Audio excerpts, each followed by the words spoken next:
Hello, I'm Philip Lonsdale with CycleFarms. I'm here to talk to you about the future of animal feed in Africa.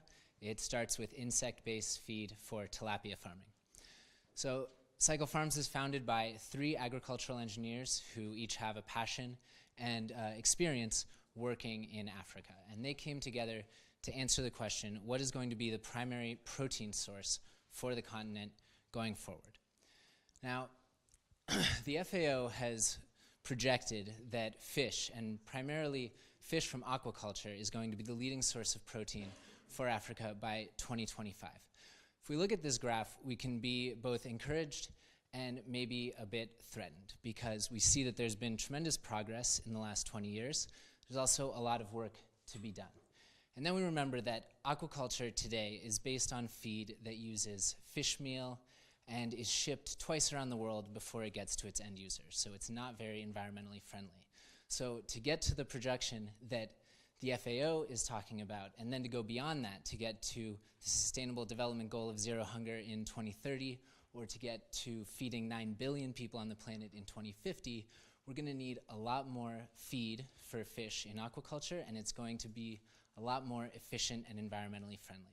So CycleFarms is working to make insect the primary protein source for feed in aquaculture going forward. So how do we do this? Well, we collect food waste, fruit and vegetable waste. We feed it to the larvae of the black soldier fly. After about 12 to 15 days, they are very rich in protein and ready for harvest.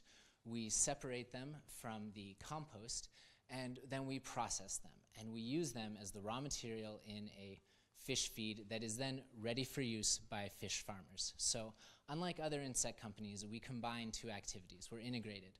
We raise insects and we formulate and produce fish feed. That allows us to take a place in a circular economy. So we can produce fish feed for farms.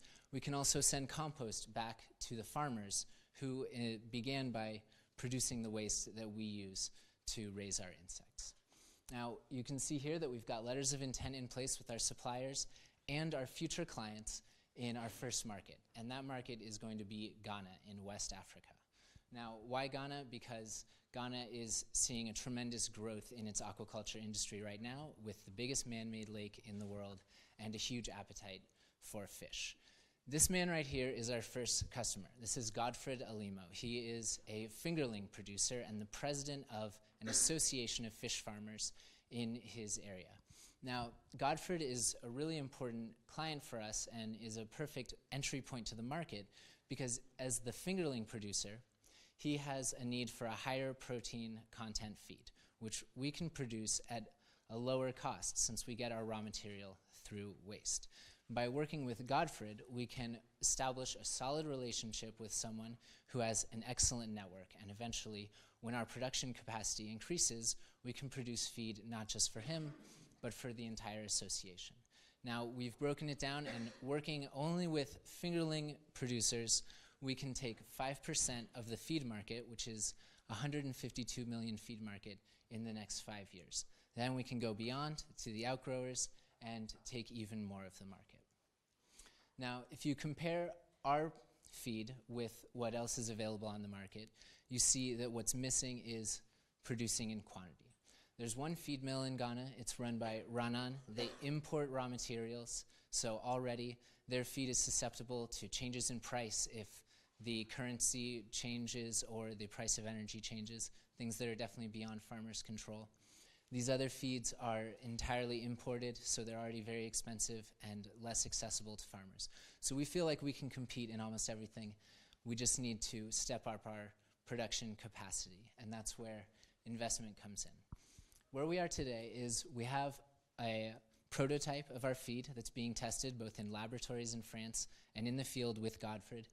We have a pilot production unit in Angers in the west of France. It's about 1/10 of the scale of the facility that we'd like to build in Ghana. And we have those letters of intent in place with our clients who we look forward to serving with new facilities coming online. So the investment that we're looking for can be broken down like this. This is to launch a production facility in Ghana with the capacity of producing between 1,000 and 5,000 tons of feed per year. So we need 200,000 for the company registration itself. We need 350,000 for overhead expenses and operating costs. The rest of the money goes into salaries. We'll create about 55 jobs in Ghana with this project, and then of course equipment. Now there's our equipment that we've developed, designed, and are working on patenting for raising the insects, and then there's traditional processing and feed production equipment that will also be needed. After we've got one pilot industrial unit in place, we look forward to branching out across the continent and into new markets like poultry, which is an enormous market with a $4 billion value. So looking forward, we have a lot of potential for growth. And thank you for taking the time to listen, and I appreciate your questions.